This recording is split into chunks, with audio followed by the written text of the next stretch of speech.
we had led the team in receiving last year. To not be there would be a major hindrance for him in his progress. That's a good question. In fact, we were talking about it this morning because now you've seen Reggie Sutton in the last couple of games. We've been able to use him, kind of steal snaps with him. I think he's played about 27 snaps in 2 games as a more or less a blocking and a play action tight end. But we lost a lot when Jerome, was out or is out. And, from week to week, we kind of thought he was coming back, And next thing you know, a couple of weeks go by. And it hurt us in the run game. It hurt us a little bit in play action. And it certainly hurt the pass game. Because I think he finally realized, like I think we talked about it here way back after the Kansas game, that I thought that was the one guy on the field they couldn't handle. And that I kept telling Art, just find him. Like, it's not so much about, you have to understand, the structure was taking you there anyway, but you should have, I think he started to rely on him a little bit more as he got more comfortable with him, because remember, he wasn't here in the spring. And he was a little bit limited in camp, and it took him a little while to get up to speed, Jerome. So he didn't have a lot of experience with him other than all of a sudden the season starts and you realize, wow, this guy's a force, So losing him hurt. We didn't really talk about it much, or we have a number of other guys that are good players, but to discount the experience that he had and the confidence, and Art was growing confidence in him, it did make it difficult because who's the bell cow? Raheem, I guess, right? If you look at the numbers, but I think Jerome would have had some pretty darn good numbers had he been able to stay healthy, and I think you become more of a viable option, another guy you just could kind of try to spot up and mismatch and get the ball to on 3rd down. And so when he went out of the lineup, I think that was a big miss for us. And we've made up a little bit for it with Reggie these last couple weeks. It's helped, but it's still not the same as having a guy out there that's a dual threat. Similar question, but on Art's progress, I think he went into the game with 70 straight passes without interception. It was the longest in the Big Ten. I know he threw one late, in the game, but what has he been able to do to cut down on his interceptions? Is it offense? Is it improvement from him? Is it a combination of everything? I think it's a combination. I think it's more, kind of like I said, going into this game, the education for me, like some of those games, I think maybe I thought we could do more than we were ready to do, and it just kind of let them fire away a little bit, and then you realize, we probably should have been a little bit smarter with the plan, and some of it is just his confidence in, kind of like what we said last week, his confidence in the thought process of he doesn't have to go just make some play now to put the ball in the end zone or to advance, and just to play within the structure a little bit and trust that if the first read isn't there, the next guy will be there for him.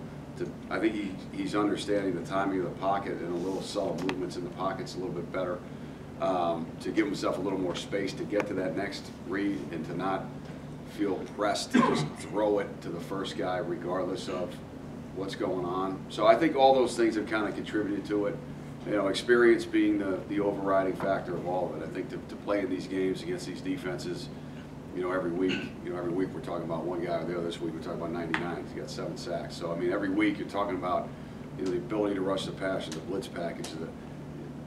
I think the comfort level, so to speak, of that, having played 10 games now, that's starting to seep in a little bit too. And I like I said last week, you can feel the confidence when he's on the sideline.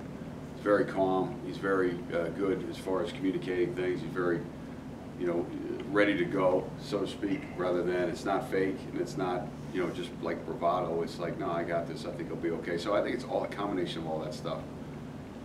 If you guys get those 2 screen passes on the first drive of the game, do you think that the passing attack is drastically different? Well, we went into it, we were not going to play a traditional pass game. Like just take, for instance, Penn State, the week before, 5 sacks, basically 2 pick sixes. The quarterback gets knocked out. But you go right through the whole thing, and if you go back each week, it was kind of the same result.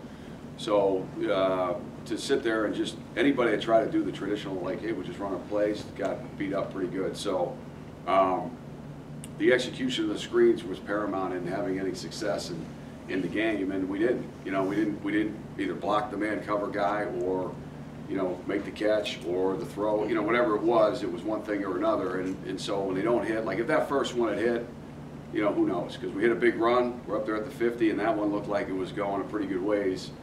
You know, maybe things change, maybe they don't man it up as much. You know, even down the next drive, you know, Travis runs right by the man cover guy, and he goes and tackles Reed for a 5-yard gain on 3rd and 9. If we just get in front of him, it's a first. So the #1 kind of emphasis of how to get these things going, you know, we didn't execute it right the first handful of times, and then now you're chasing the game a little bit like, okay, what are we going to run, another screen? Because there really wasn't a lot of plan of if we get like, you know, a bunch of 3rd and longs, if, okay, we just chunk it down the middle of the field. I mean, that's what they want you to do. That's how they baited people into a lot of bad plays. But when you're not having success, and it's too bad because really all year we've had pretty good success with the screens. And the week before, you know, we operated them pretty well. And, you know, obviously, you know, these guys were good. And, but it's disappointing that we couldn't get them going. You know, the first one was the big one. To me, the first one was the big one. And really, you know, it was a little bit rushed. You know, you don't mind one guy coming off the backside. We shouldn't have had 2. It was a little bit rushed, but still, it's right there. And you know, who knows where the game goes from there. But that certainly hurt. Prior to the season, you talked a lot about the downfield passing game, and obviously it really hasn't been there much. How do you address that? I mean, even beyond this season, how do you kind of fix that? Well, I mean, it's like Parcells used, well, you talk about having confidence in your personnel and then, you know, how aggressive you're going to be on game day. And, you know, I think we just have to look at who our best players are right now and try to see if we can't get them the ball the most times possible. And if that means not necessarily, I mean, we've gone away from a lot of different things that I thought we were going to do. We haven't, you know, like we talked about before, we don't shift the motion a whole lot anymore. We don't do a lot of stuff. But all in the name of just trying to let our best players go win the game. And if we can't do it with those guys, then so be it. So to just, and I think some of that was what happened, we just talked about earlier in the year. It was like, hey, I like these plays, so let's run these plays. Well, you look up and go, well, you know, this not, it really wasn't a good idea. There's nobody open. Or the ball gets tipped, or you throw it, you know, if you get to a point with a guy like Art, it feels like, well, we're running this play, I must be supposed to get this to someone, and the ball goes out there and it goes to them or whatever. So that's why we're not scoring. Quite frankly, that's why we don't score. So our big plays have been in the run game or Pacheco passes, I guess. And so, you know, if that's the way it's going, you know, they're not, it's great, but it's hard to put points on the board. And quite frankly, that's really why, in my opinion, we haven't scored. So, and last week, not, you know, the best example. We were going to try a whole lot last week. Again, you even look at, you know, when we got a little bit in the mode of more of the kind of 11 personnel passes, trying to move the ball a little bit. I mean, the ball was coming out relatively quick, and he was still getting hit. So to think that we were going to hold the ball and try to chunk it against them was that wasn't the week for it. But you could see it kind of tail off in the previous weeks as well.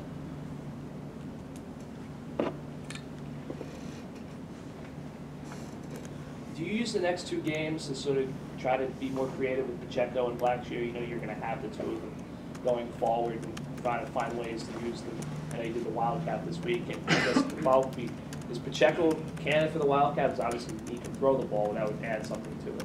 Yeah, you know, that we went back and forth on who, you know, who's the guy, who's the, you know, the quarterback, who's the ball carrier, and you know, kind of came to that conclusion. Obviously, what happened in the game was our biggest fear. We talked about it all week. If the ball was on the ground, you got to get on it, which he did, and then like 15 promptly removed him from the ball. But no, those are, you know, those are two of the guys. Obviously, if you started the list of who you want the ball, it's like 1 and 1A, however you want to do it. And they both have unique things that they can do. Like I said, Isaiah can run and throw, and he can catch out of the backfield. Raheem can run, throw, and line up as a receiver and catch out of the backfield. So yeah, I think we have to just, you know, try to find as many options we can to just get them the ball. And I think when you do that, you know, I think the players, you know, you're in the middle of a long season, and certainly hasn't been any let up in the effort or anything, but I think it does put a little gas in the tank of the players to go, oh, okay, this is something new, and hey, we got to get this going, and they like, you know, excite them, and you actually do it in the game. So, you know, those are the main guys. I mean, I don't think that's any secret. I don't think we're telling Penn State anything they don't know. I mean, those are our main guys. But there are a number of other guys who like to test, so to speak, in these last couple of weeks. It's hard to just say you're going to do that in the middle of the game, but there are some other guys we'd like to see maybe show up and do some things as well. But if you started the game, you'd say, you know, those guys need to get the ball the bulk of the time. Coach, kind of feeling off the other question before about the passing game and the games, have you been kind of disappointed with the number of drops this year so far? Well, you know, yeah. I mean, it's, you know, I just say it like it, you know, to me, like what I told the players out, they made all their plays, all of them, and we didn't make enough. Like we dropped 3 balls at probably, I don't know, 100 yards or whether it was points or whatever it would be. And, you know, you're not going to come out of a game. Sometimes you're going to have a drop here or there. But when you watched, you know, if you see where you need to get to go win championships, you know, I saw 9 and 4 and 83 and 80, whatever he was, that ran across the back of the end zone. You know, those guys made all of them. You know, 3rd and long, guys scrambling, throws a jump ball, it's back shoulder. They made them all, the quarterback too. So, and we didn't, you know, make the ones. I mean, when it was that limited a pass game going in, when you had them there to hit big, they had to hit. And if they didn't, it was going to be a tough to score. So that, yeah, that's disappointing. I mean, I haven't done receivers for another number of years. The number one thing is can he catch, which sounds obvious, but most of the time I've been in fights with scouts and draft rooms. I've been in fights with guys here with Greg and recruiting coordinators and all that. And this guy is so big though, he can throw him fades and well, he can't catch it. You know, and then when a guy's coming out of college and he's 22 and he can't catch, it's like, wait, we just got to work with him. I don't know who's, you know, the ball just comes faster. It's tight quarters. You know, so to me, when you're evaluating that position, that's 15 years of coaching it. Maybe it's right, wrong, or whatever. It's just my opinion. It's can he catch number 1 over all the other interesting stats that people like to throw in there. So that's something you can work on, but that's a lot of times is on the player because you'll never be able to catch as many balls as whoever. Go right through the list, the guys from Jerry Rice on down, just in general, just stand there catching them. And it's the only way to get good at it. So, and get your arms strong, you know, your hands strong, all the things, sand, you know, buckets of sand, all those things. So, but that's the number 1 job of a receiver, and obviously it's hurt us, you know, this year. Take 2 more. 2-part question. On your roots with Penn State, one, you know, I know it's a long time. I'm assuming it's the first time you've played, coached against Penn State or seen Penn State on the other side since Michigan, GA. Exactly. And then the other part was, I know you played there in '88. I was wondering from the other side, that was the last time Rutgers beat Penn State. What do you remember about that game? Those 2 you know, emotions, and then I guess that game. I remember the. I think Tony Sackett was the quarterback. I remember there was a play, and not that Tony's down in South Jersey now. But I remember late in the game, if I'm correct, Dave Jacob, the tight end, was wide open, and I think he was the only guy in the end zone. The ball went like 10 feet over his head, and we lost the game. And obviously, it was a huge win for Dick Anderson. You know, having been at Penn State for a number of years, and Dick's son Jeff was on the team with us at Penn State. He was a year younger than me. So, and you know, it was almost. It was the first time, you know, as mad as Joe was, it was different in the locker room afterwards. I think there was a little bit almost of, whether it was respect, whatever it was, that at least it was Dick that beat us. You know what I mean? It felt weird, and you know, I remember him saying we got out hustled, we got out coached, we got out played, we got out you know. So, but yeah, that's what I remember about the game. And maybe that's not even accurate. I swear that we had a chance, and it just didn't hit. But Tony was under pressure, whatever happened, and that ended up being, I think it was Joe's first losing season ever. At the time, I think he may have had one more later, a couple years later. But and no, I have not, you know, gone against these guys since it was the first couple years in the Big Ten. We played them, we went up and beat them there. I think it was the 1000th game at Beaver Stadium, and then the great Penn State team in '94 that beat us 31-24, which I remember Monty Toomer kind of short-armed one at the end. To this day, I still don't know what happened. You know, I thought we were in time, but I think 31 was the lowest they scored in any game that year. So it's been a long time. And then, you know, it's different, I guess, when you work for so many different places. It's not as, but you know, I grew up in Pennsylvania. I do have a lot of respect for, you know, what James and a guy like Trace McSorley and some of those guys have done to, you know, obviously that could have gone a lot of different ways. when they got there, and they were able to kind of right the ship, so to speak, and obviously get it going in the right direction. So, you know, I'm interested to meet Trace at some point after the game, probably just to tell him as a alum that a lot of people appreciate what he's done there. And, you know, obviously I helped a lot of other guys too, but that's a tough guy. That's done a lot for that program. Can Reggie Sutton catch? Yeah, I think he can. I'll tell you, you know, it's funny, like, you forget he's a tackle. I do. Like, you watch him play and think, I mean, he's 270-ish, you know what I mean? I don't know, maybe he is a tight end. I don't know, you know, rather than say, hey, you got to put on 50 and go be a tackle, maybe it's drop 15 and go be a tight. I mean, I don't know. I mean, he's a great kid.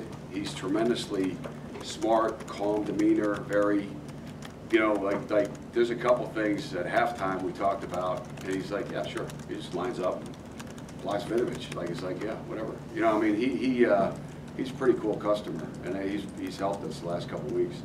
I guess, how did that conversation begin? You just want to get him on the field, and you knew that you needed something at tight end. I mean, how did he get chosen? Well, I think it became kind of like what you guys said about the Jerome thing. You know, we go through a couple of weeks and we're struggling a little bit now, and all of a sudden with the edge, at the edge, you know, in our run game, and it's like, well, what are the alternatives? You know, and it came up as an alternative, and it was right on cue because, well, there's 4 games left. Yeah, we actually talked about it the week before. Northwestern got into that kind of, you know, bye-weekish, you know, during the week. And then it was almost too late, and then it was like, well, there's 5 games. Then it was like, well, we kind of prompted them, hey, this is what's going to happen. So just kind of get them going on it a little bit. And then once we got into Wisconsin week, it was like full speed ahead. And 4 games left kind of made it nice to, you know, not have to worry about, you know, going down any road that you had to shut off for whatever reason. You can play him in every game, you know, here on out. He loves it.